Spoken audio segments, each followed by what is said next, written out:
reçois pour vous aujourd'hui un homme très coloré avec tout plein de projets à nous raconter. Monsieur Pierre Labrèche. Bonjour Pierre. Bonjour. Merci infiniment d'avoir accepté notre invitation. Bien, ça me fait un grand plaisir. C'est moi qui vous remercie. C'est un bonheur de te recevoir parce que c'était un incontournable pour nous. Alors, Pierre, dis-moi, première des choses, né à Lyon, peu de gens doivent être au courant de ça, le lieu de naissance, Lyon. Parle-nous-en un petit peu. Bien, Lyon, en France, oui, parce que quand mes parents se sont mariés, ils ont décidé d'aller vivre quelques années en France. On est en 1959, donc c'est l'aventure. C'était vraiment l'aventure pour eux autres. Oui. Puis mon père allait poursuivre des études. Il avait obtenu une bourse du gouvernement français pour les étudiants étrangers pour aller poursuivre pour faire une maîtrise. Wow. Donc, on est parti à Lyon. J'étais pas encore là, mais on est parti à Lyon. Puis quand ils sont arrivés, ils se sont installés dans le vieux Lyon, dans ce qui est aujourd'hui le cœur du vieux Lyon, qui fait maintenant partie du patrimoine mondial de l'UNESCO, dans un quartier qui était un quartier pauvre à l'époque. Ah oui. Puis ils vivaient en haut d'un truc. Puis bien, évidemment, quand ils ont su que j'allais arriver, ils ont essayé de trouver un endroit qui était un peu moins centre-ville. Est-ce que c'était une surprise pour eux, l'arrivée de Pierre dans leur vie? Non, je pense que c'était prévu et désiré. Et papa faisait des études en droit. En droit. Oui. Parfait. Et ma mère, elle poursuivait, en tout cas, jusqu'au moment où j'arrive, elle poursuivait des études de dessin en arts plastiques. Ouais. Alors, est-ce que je peux en comprendre que la culture était présente dans ton nid familial? Oui, tout à fait. Ben oui, tout à fait. C'est ça. Mon père, c'est un Amossois, ma mère est montréalaise. Puis ils ont tous les deux grandi dans des familles où la culture n'était pas vraiment présente, mais tous les deux, ils avaient un intérêt pour la culture, pour les choses culturelles. Et ça a toujours fait partie de notre vie. Bon, c'est sûr qu'après ça, quand mes parents sont revenus de la France, après 3 ans, ils avaient découvert plein de nouvelles choses, des chanteurs français. Fait qu'ils sont revenus avec un bagage qui était peut-être différent de ceux de mes voisins, mais avec un bagage différent qui est toujours resté dans notre univers familial. Puis après ça, bien, des gens très impliqués. Mes parents étaient très impliqués. Mon père, il dit, bon, en Abitibi, si on veut qu'il se passe quelque chose, il faut le faire. Oui. Fait que malgré son emploi professionnel, il était impliqué dans toutes sortes de choses, la commission culturelle, ma mère aussi, au centre d'exposition. Ma mère, c'est plus les arts visuels qui l'intéressaient. Et là vient des frères et sœurs, suite à ta naissance. Est-ce que dans les rassemblements familiaux, ça chante, ça joue de la musique? Comment ça se passe? Non, pas vraiment. Pas vraiment. J'ai une de mes tantes qui était une très bonne pianiste, mais c'est une tante qui vivait à Montréal, donc on ne bénéficiait pas de ses talents musicaux. Mon grand-père, c'est vrai, mon grand-père jouait du violon, mais je ne me rappelle pas même de l'avoir entendu jouer. Mais non, nous autres, dans notre famille, ben oui, ça chantait un petit peu, mais pas vraiment dans les rassemblements. Non. Et l'amour des mots, ça vient d'où, ça?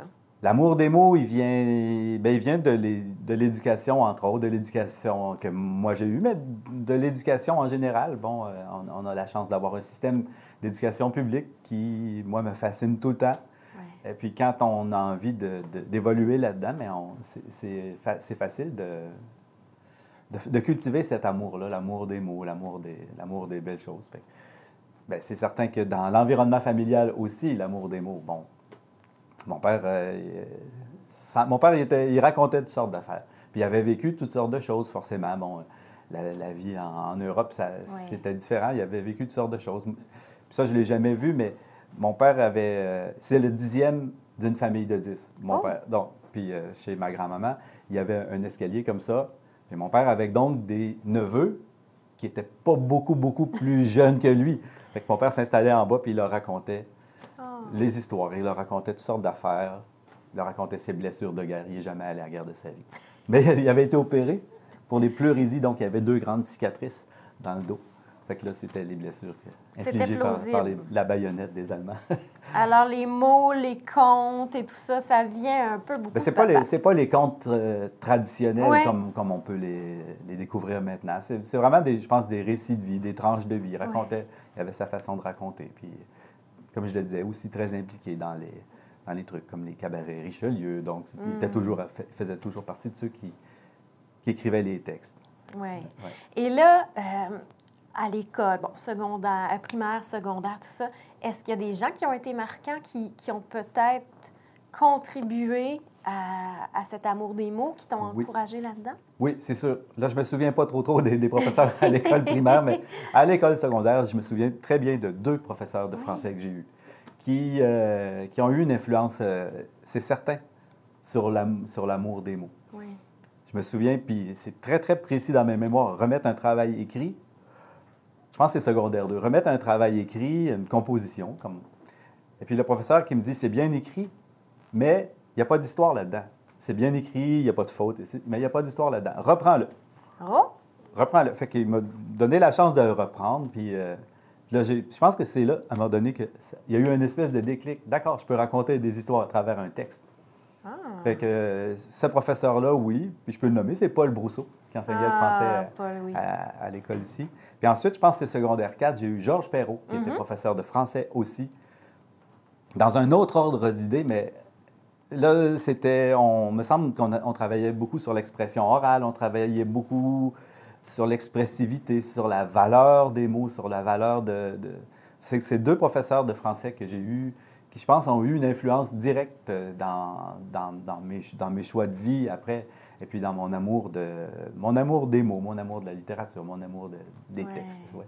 Et à ce moment-là, est-ce qu'on partage cet amour-là ou c'est très intime encore? C'est plutôt intime parce que, ben, à part les présentations orales dans la classe, mais non, c'est plutôt intime. Mais j'aimais dessiner aussi. Puis je pensais que mon mode d'expression, ça serait plutôt les arts visuels. Après, quand j'ai décidé de partir, quand je suis parti au cégep, j'ai fait mon DEC en arts plastiques, mon diplôme en arts plastiques. Ah. Et l'art, est-ce que l'art plastique a été présent aussi beaucoup dans ta vie? Ben oui, mais avec comment dire, j'allais dire avec un talent limité, ben, que j'ai pas poursuivi, en fait. C'est plus de l'illustration. J'aimais beaucoup faire des petits dessins, puis je continue à faire des petits dessins, des petites illustrations. Mais la sculpture ou la peinture, finalement, c'était pas pour le moi. mode d'expression. C'était pas le mode d'expression premier. Oui. Alors, après, j'ai complètement, quand je suis allé à l'université, c'est dans des branches complètement différentes. J'ai vu ça, justement. Il y a 2 ou 3 diplômes un peu différents les uns des autres. C'est le moins qu'on puisse dire. Oui, j'ai fait un certificat en sciences de l'environnement. Oui. Donc, l'environnement est quelque chose qui t'intéresse beaucoup, qui t'interpelle. Oui. L'environnement, oui. Et puis, le lien avec le territoire, ça. Oui. Après, j'ai fait un baccalauréat. Mais ça, c'est arrivé plus tard, le baccalauréat. Mais après, quand on est revenu ici, on était à l'extérieur avec ma conjointe à l'époque. On était à l'extérieur, on est revenu ici, on a commencé à avoir des enfants. Puis moi, je suis devenu facteur. Oui. Qui était... En fait, c'est ça que je voulais faire depuis longtemps. C'est vrai? Oui, être facteur? Oui, je voulais être facteur. Je trouvais que ça avait l'air d'être un métier où les gens avaient l'air d'être heureux. Fait que je voulais être facteur. Fait que, bon, mais après avoir eu 2-3 petits travails quand je suis revenu en Abitibi, là, finalement, je suis devenu facteur. Et qu'est-ce que tu as apprécié de ce métier de facteur-là que tu as exercé 30 ans quand même? même? Oui, pendant 30 ans, oui. Ce que j'ai apprécié, la liberté, oui, parce qu'une fois que tu es dehors sur la rue, tu es avec les gens, tu as une espèce de liberté de penser, liberté de mouvement un peu moins parce qu'on est tenu on a un trajet, mais liberté, c'est ça, la liberté que ça amène, la rencontre avec les gens aussi. Oui. C'est un métier, bon, à travers les époques, là, ça a un peu changé, mais qui peut donner du temps pour parler avec le monde. Certaines journées. Il y a des journées, on le sait quand on part le matin, si on a le temps pour jaser parce qu'on a un temps qui est imparti, il faut le faire à l'intérieur d'un certain nombre d'heures. En partant le matin, je savais, OK, aujourd'hui, je peux placoter, parce qu'il y avait des réguliers là, avec qui je placotais. Hein? Il y avait des... Fait que, OK, aujourd'hui, je peux placoter. Ou non, aujourd'hui, ça va être... on avance. Fait que, c'est ça, la possibilité de rencontrer du monde, puis d'être présent au quotidien, de voir... je dis souvent que j'étais un sociologue du jour le jour, puis un géographe du quotidien.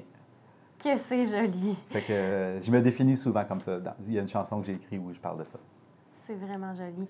À quel endroit as-tu été facteur? J'ai commencé à être facteur à Amos, ensuite à Vancouver. Wow! Et puis après, on est revenu au Québec. J'ai eu un titre de facteur à Montréal, mais que je n'ai pas exercé parce que j'ai décidé de faire un retour aux études. Donc, j'ai eu un congé sans solde pour études de la Poste. OK. Et qu'est-ce qui vous avait amené à Vancouver? L'aventure. L'aventure. le désir d'aventure, le désir de... Ben, c'est ça, c'est peut-être génétique, hein? C'est un petit peu vers où je m'en allais. Ouais, c'est ça, le désir d'aller découvrir, le désir de... Ouais. La découverte, ça nous avait amené là. Puis bon, mais ça faisait, je me souviens plus combien d'années qu'on était revenus en Abitibi, ma compagne et moi, puis on avait des enfants, on avait les 2 enfants, puis tiens, pourquoi pas faire vivre quelque chose de différent aux enfants, leur faire vivre une nouvelle expérience. Fort probablement qu'ils doivent s'en rappeler, ça doit marquer oui, une vie tout à fait, d'enfant. tout à fait. Bon, puis mes enfants sont bilingues depuis leur jeune âge, donc je pense que ça fait partie de l'héritage qu'on leur a laissé aussi. Oui. Ouais. Donc, dans le jour, on est facteur. Oui. Mais à partir de quel moment tu envisages d'écrire, de prendre parole avec des contes et tout ça? Ça vient quand, ça? C'est arrivé un peu plus tard. En fait, jusqu'au retour de Vancouver, c'était moins présent. Mais comme je disais, là, en revenant de Vancouver, là, je me suis inscrit à l'université. Donc, j'ai fait un bac en temps assez accéléré en animation et recherche culturelle. Oui. Puis j'adorais ça. J'adorais vraiment le fait de plonger dans un monde intellectuel, de fouiller, de rechercher. Ça, j'ai vraiment beaucoup aimé ça. Fait que ça ne donnait pas beaucoup de temps pour la création, cette période-là.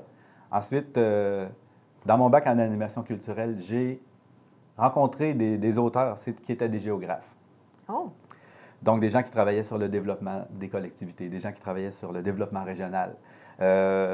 Ça m'a intéressé beaucoup, beaucoup, beaucoup, cette partie-là, territoriale, identitaire, territoriale. Ouais.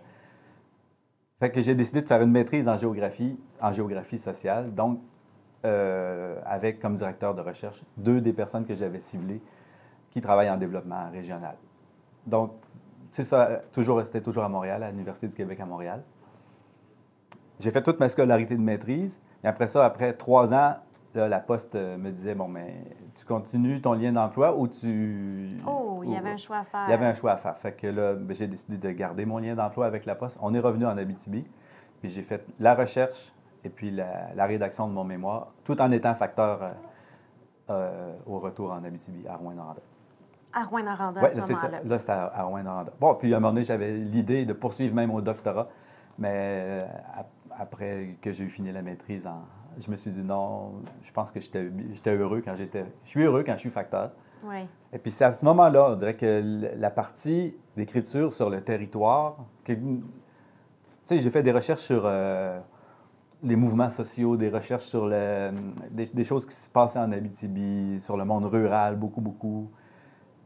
J'ai commencé à écrire des textes que j'appelais géopoétiques à ce moment-là. Donc, parler de sujets importants comme la dévitalisation d'un milieu, le monde rural. Quand on remonte un peu en arrière, il y a des périodes où l'Abitibi, ça a été un peu plus difficile. Là, on vit une espèce de boom économique puis démographique même. Mais à certains moments, c'était un peu plus difficile. Il y avait des villages qui perdaient vraiment leur population au profit des villes un petit peu plus grandes, comme Amos ou Rouyn. Fait que m'intéresser à ça, puis en faire des textes, que je disais, donc géopoétiques. Puis à m'impliquer dans des événements comme la Nuit de la poésie à Rouyn-Noranda. Puis de fil en aiguille, écrire des trucs. Bon, je joue un petit peu de musique. Sans être un bon musicien, je joue un peu de musique. Je fais des textes qui sont parfois poétiques, sans être de la poésie. Puis est arrivé ce qu'on a appelé le renouveau du conte au début des années, plus ou moins le début des années 2000. Donc, l'émergence du conte avec des événements comme des festivals, comme le Festival de contes et légendes en Abitibi-Témiscamingue, pour découvrir que les choses que j'avais envie de dire, le conte, ça pouvait être un très, très bon véhicule pour dire les choses que j'avais envie de dire. Parler des mêmes sujets, parler justement de la vie à certains endroits, à travers le conte. Puis là, c'est là que je me suis mis à m'intéresser au conte en particulier. Oui.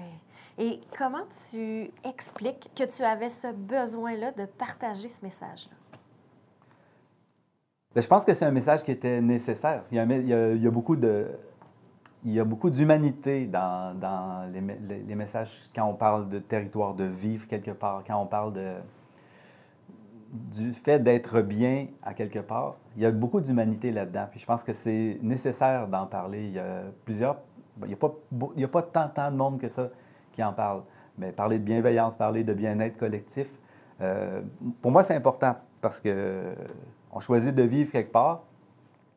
Si on n'est pas bien quelque part, on a juste à s'en aller ailleurs. Mais si on est bien quelque part, je pense que c'est important de le dire. Puis c'est important de faire en sorte que le monde aux alentours soit bien. Fait que moi, la parole, je pense que je l'utilise de façon consciente pour essayer d'amener ça, amener...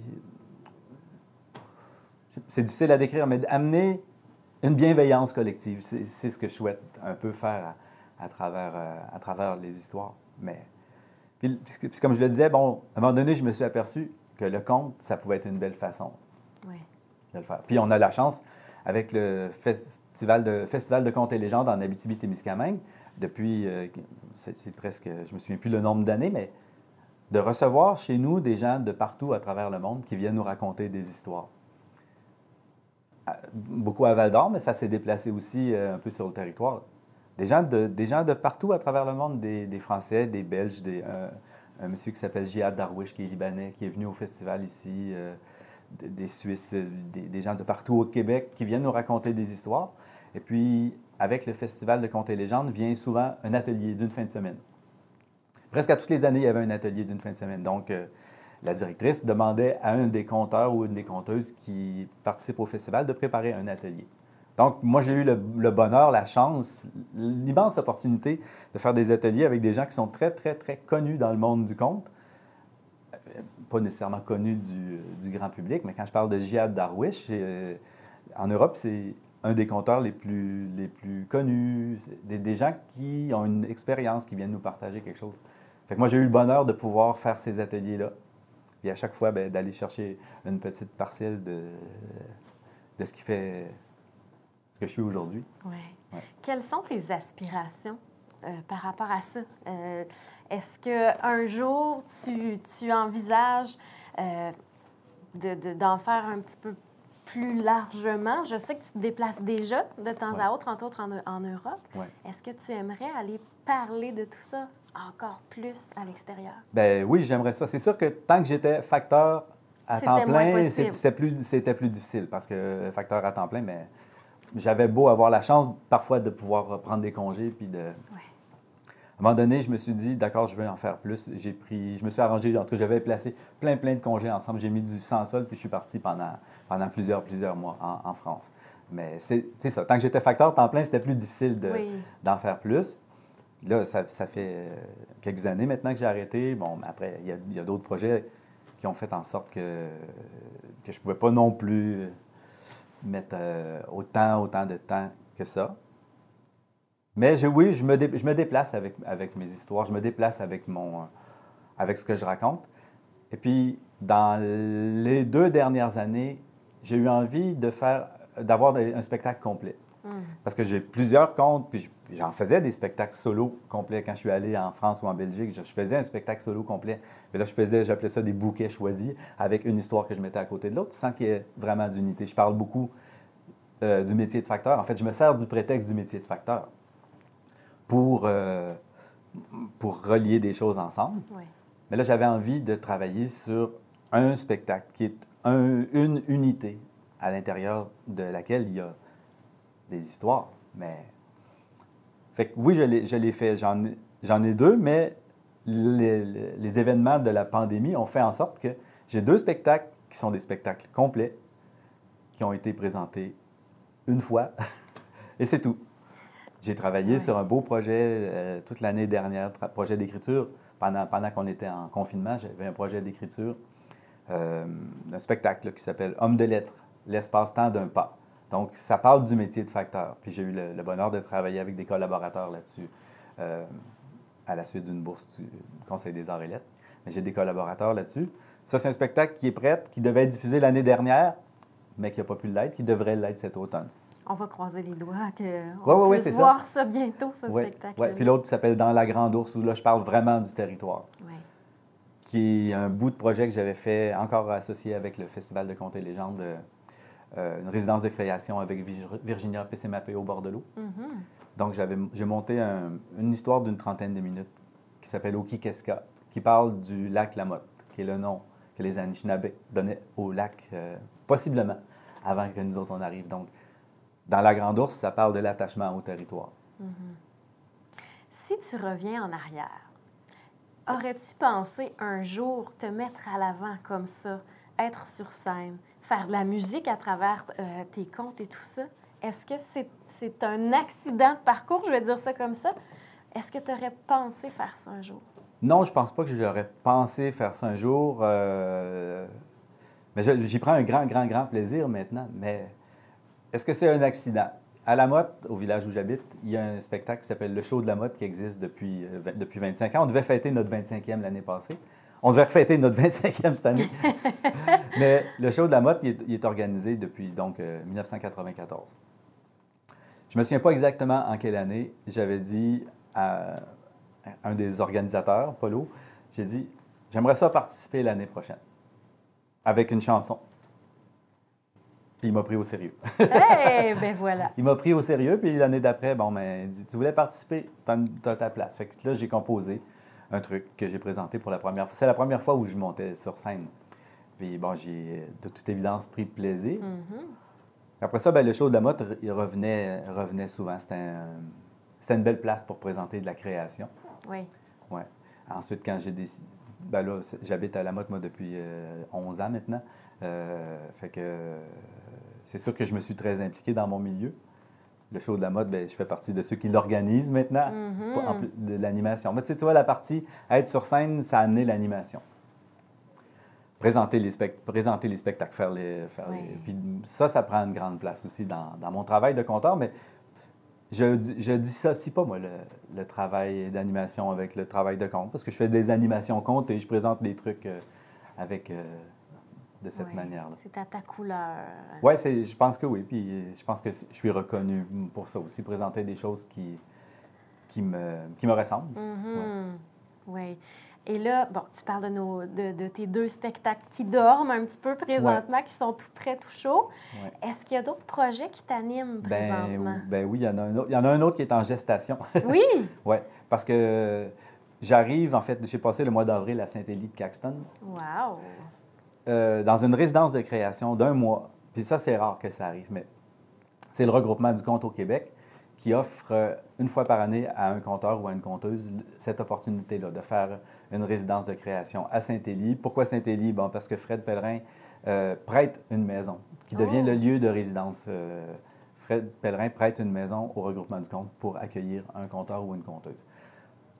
Ensuite, vient avec la résidence l'opportunité d'avoir du coaching en écriture ou en mise en scène. Ça dépend de la résidence qu'on veut faire. Il y en a qui font plutôt mise en scène. Moi, c'est écriture. Donc, je suis arrivé là-bas avec un projet en tête. Bien, c'est sûr, c'est le projet qui avait été sélectionné. Un projet en tête, un prétexte pour le projet, puis je partais à l'aventure de nouvelles créations. Wow! Complètement, à partir de zéro. Ouais. Et qui étaient les formateurs? Bien, en fait, moi, ma coach, c'est Stéphanie Beneteau, qui est une conteuse qui habite à Montréal, qui s'occupe d'un festival à Montréal aussi. Coach en écriture, donc moi, c'est moi qui choisissais. En fait, j'avais choisi Stéphanie parce qu'elle a un œil de lynx sur l'écriture. On me l'avait recommandé chaudement. Alors, j'avais travaillé avec elle sur un autre projet il y a une couple d'années.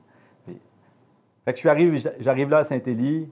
Le prétexte de base, c'est que moi, je collectionne les gants et puis les mitaines. Orphelins que je trouve dans la rue. En fait, je les collectionnais, j'ai arrêté de les collectionner. J'en ai une grosse boîte qui est pleine. Pendant que j'étais facteur, chaque fois que je trouvais un gant ou une mitaine, je le ramassais. Je marquais où je l'avais trouvé, je mettais ça là-dedans. Puis, il y a une couple d'années, la boîte est dans le garde-robe, là en haut, pas accessible. Puis à un moment donné, j'ai dit, c'est vrai, j'ai ça. J'ai une histoire que j'avais écrite à propos d'une mitaine perdue, qui parle justement de la fois où je suis retourné à Lyon, puis j'ai retrouvé la maison où j'ai grandi, où je suis né, en fait. J'ai associé une mitaine perdue avec cette histoire-là. Mais c'est une histoire qui est seule, que je raconte depuis une bonne dizaine d'années.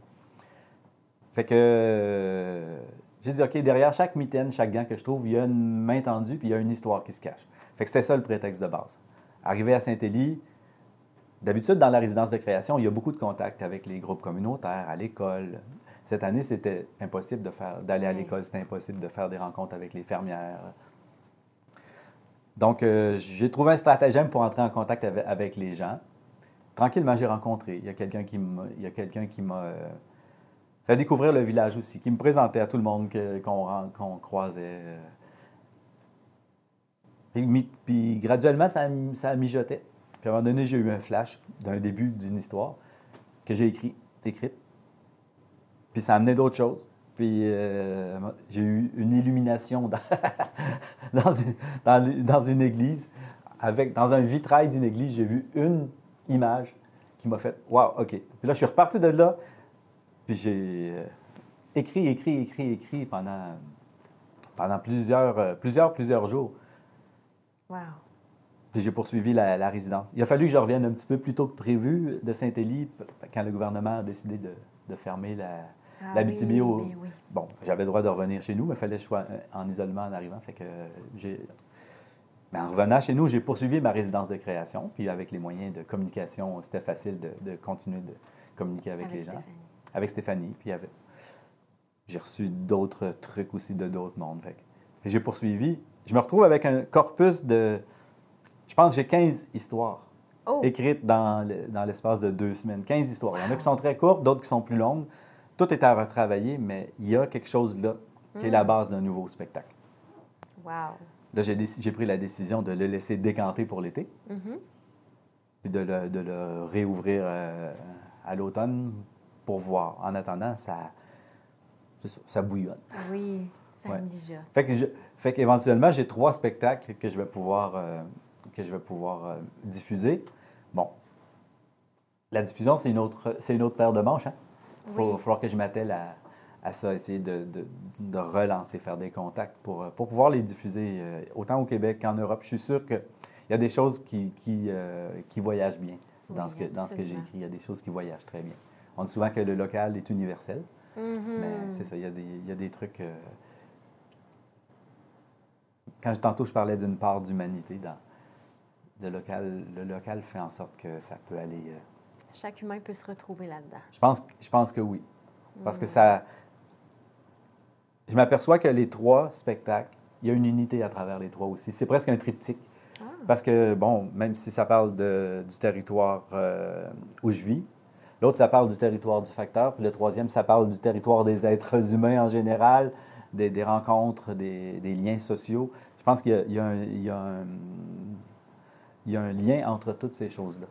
Et c'est pas surprenant que le lien soit le territoire, puisque ça te tient à cœur. Oui. Le territoire me tient à cœur, puis le bien-être des gens sur le territoire me tient à cœur. Quand mon père disait, si on veut qu'il se passe des choses, il faut le faire, bien, moi, ça fait partie de ma philosophie aussi. À la Motte, je suis impliqué dans plusieurs activités culturelles avec la Pariole, l'organisme à but non lucratif. Fait que j'essaie de poursuivre tout ça. Puis comme je le disais tantôt, il n'y a rien qui est séparé. Tout va ensemble. Toutes les choses sont imbriquées une dans l'autre, je pense. Ouais. Tout ça fait sens. Oui, bien, en tout cas, c'est ce que je souhaite. Tu as un monde tellement intéressant à découvrir. Pierre, on aurait pu jaser comme ça des heures encore. C'est toujours intéressant de t'écouter.